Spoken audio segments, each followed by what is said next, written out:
Dans cette vidéo, je vais te partager exactement la zone que j'attends sur Bitcoin pour le retracement qui devrait prendre place dans les prochains jours.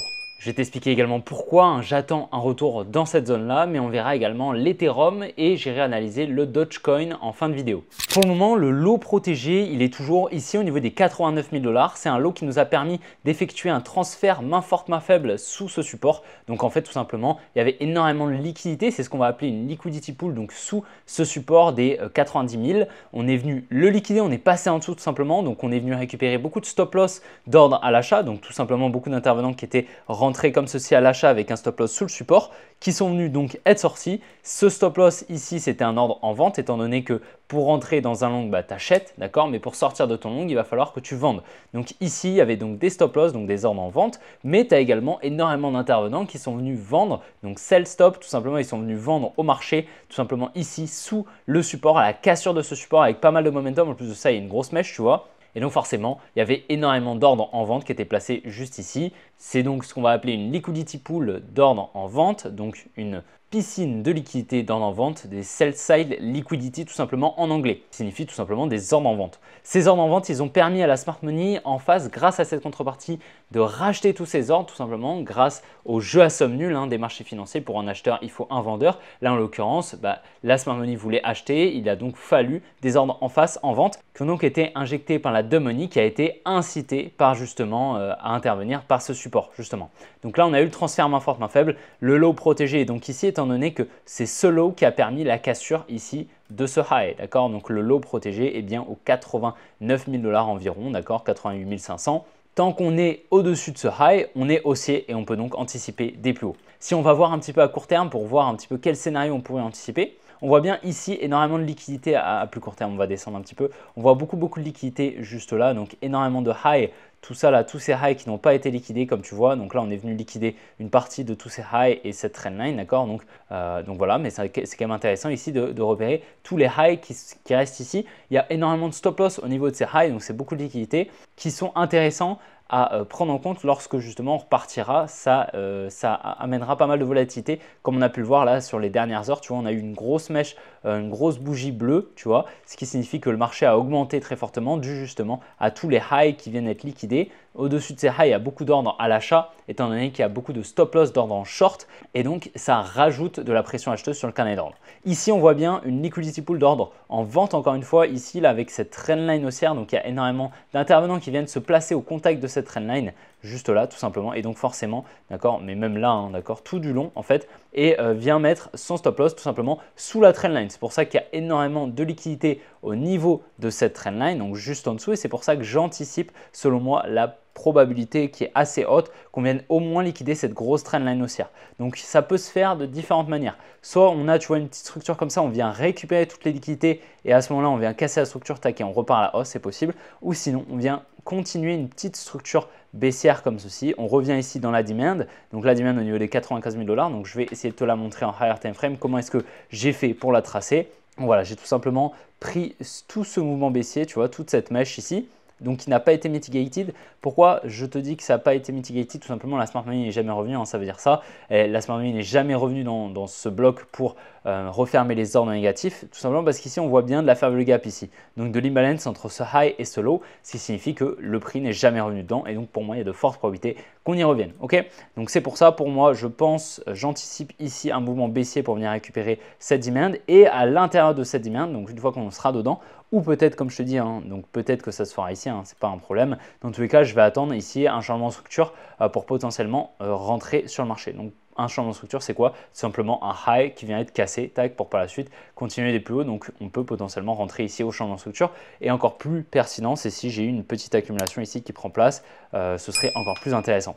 Donc voilà, en gros, toutes les liquidités qui sont présentes sous cette trendline vont pouvoir permettre à la smart money de réinjecter des positions à l'achat, de se replacer à court terme sur le Bitcoin, à court terme bien sûr, parce que la smart money a des positions à long terme, à court terme, enfin tu vois, il y a vraiment énormément d'unités de temps pour les positions de la smart money. Et bien sûr, elle ne regarde pas les bougies, ok. Elle se place via des algorithmes, d'accord, qui calculent tout ça, qui incitent des intervenants à se placer grâce justement à cette création de trendline, de support, etc. Tout est fait de manière informatique via des algorithmes, ok. Donc pour moi, selon moi, bien sûr, il y a de fortes probabilités qu'on y revienne.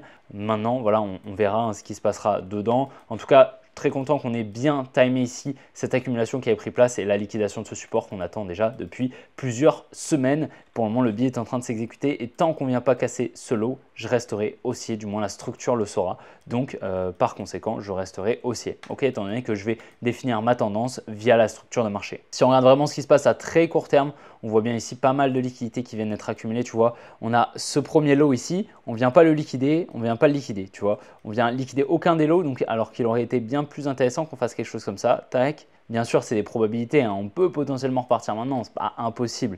Personnellement, voilà, je trouve ça peu probable. Là, tu vois, on fait quelque chose comme ça, et ensuite, boum, on remonte en fait. Alors qu'il aurait été bien plus intéressant, tac, qu'on effectue une dernière mèche pour ensuite repartir à la hausse, pour venir récupérer toutes les liquidités là. Là, ça m'aurait permis de me dire, ok, la smart money, elle s'est placée, et là, c'est plus intéressant. À court terme, on voit qu'il y a également ici des liquidités. Donc pour moi là, peut-être qu'on va faire quelque chose comme ça, tac, et ensuite repartir à la baisse, venir récupérer la demand zone que je t'ai partagée et les grosses liquidités qui viennent d'être créées en justement incitant beaucoup d'intervenants à se placer à l'achat. Sur l'Ethereum, donc pour te rappeler un petit peu le biais sur l'Ethereum, donc ici on est toujours sur une structure, on va dire en weekly, on va dire, ouais, voilà, une structure même monthly, hein, je dirais. Non, on va se mettre plutôt en 3 weeks, d'accord. Voilà, ce serait plutôt une structure comme ça. Donc, on aurait un low ici, un high ici. Et donc, on anticiperait des plus hauts. Ok, on serait ici dans un complexe pullback entre ce high et ce low. Ok, donc là, j'espère que tu comprends un petit peu ce qui se passe. Ici, si on descend un petit peu en TF, on va aller donc en daily. On voit bien ici qu'on a une structure baissière qui est en train de se mettre en place, comme tu vois, hein. Une petite structure baissière, donc avec un high, on a ici un low, un high, un low. Et on va potentiellement attendre la cassure ici de ce lot pour aller chercher un nouveau high. Okay, ce que je remarque ici très bien, c'est deux niveaux de liquidité. Donc ce premier, c'est cette grosse trendline baissière qui donc crée beaucoup de liquidité au-dessus de cette trendline. Donc ce serait à venir récupérer lorsqu'on viendrait casser la trendline. Il y aurait beaucoup d'intervenants qui viendraient se placer à l'achat et on viendrait en même temps chercher probablement un high, ce qui donc libérerait beaucoup d'ordre à l'achat, permettant à la smart money en phase de vendre, tout simplement grâce à la contrepartie et au transfert main forte main faible.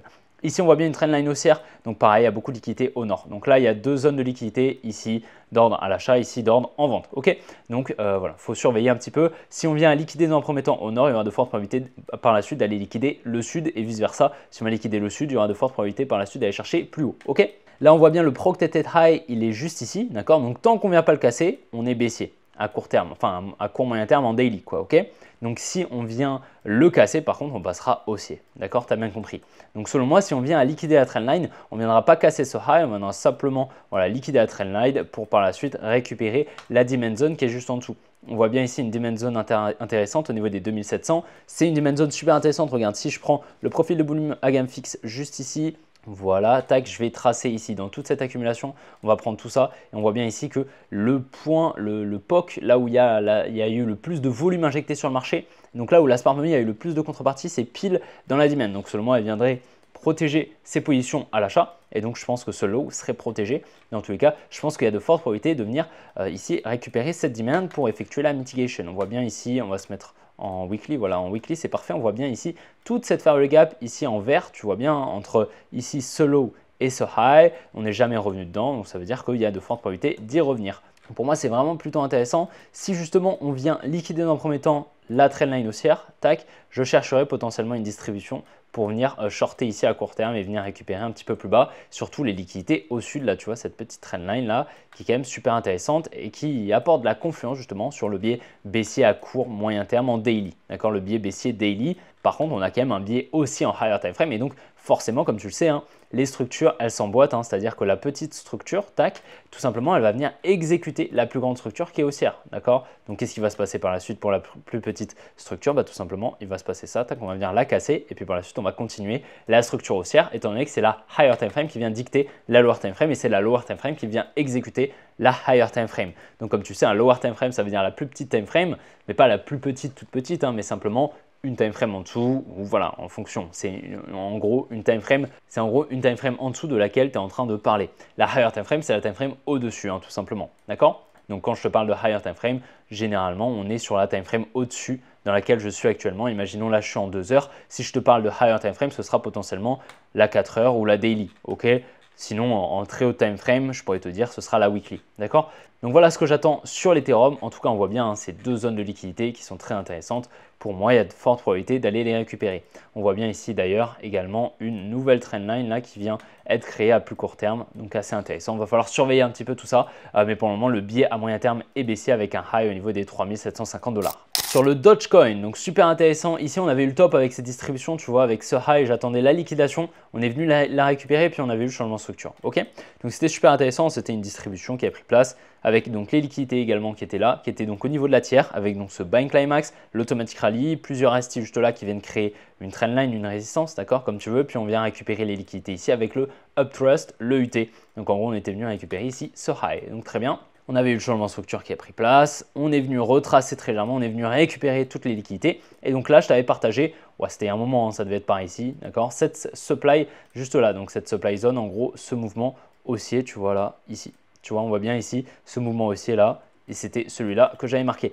Donc comme tu vois, on a eu une jolie réaction dedans, réaccumulation, boum, on repart à la hausse, et on vient récupérer finalement ces liquidités juste là, tous ces highs, tu vois. Donc il y a des liquidités au-dessus de chaque high et en dessous de chaque low, donc ça arrive parfois qu'on vient récupérer ce high et c'est donc ce qu'on va appeler de l'inducement, d'accord. Donc simplement on vient récupérer des liquidités. On voit bien ici, également à court terme, on est en train de créer une grosse trendline ici, tu vois. Donc ça, pareil, c'est de la liquidité, ça incite beaucoup d'intervenants tout simplement à se placer. Donc selon moi, il y a de fortes probabilités d'aller récupérer. Et puis là, on voit bien surtout un gros support ici qui vient être créé. Donc ce support, pareil, pour moi, il y a de fortes probabilités d'aller le récupérer. Tout simplement, c'est de la liquidité et ça incite beaucoup d'intervenants à se placer. Là, tu te doutes bien, si tu te mets dans la tête, par exemple, d'un intervenant qui trade justement les supports, les résistances, les trendlines, on va dire ici, tu vois, tu as un support, donc tu as une première confirmation et puis en plus de ça, tu as une trendline, donc deuxième confirmation. Donc là, tout simplement, tu as toute ta confirmation pour rentrer à l'achat et tu vas tout simplement mettre ton stop loss sous la trendline ou sous le support. D'accord? Plus généralement, je pense qu'ils vont le mettre sous le support et donc sous ce support, il y aura énormément de liquidité. Donc selon moi, c'est un gros niveau à aller récupérer et donc je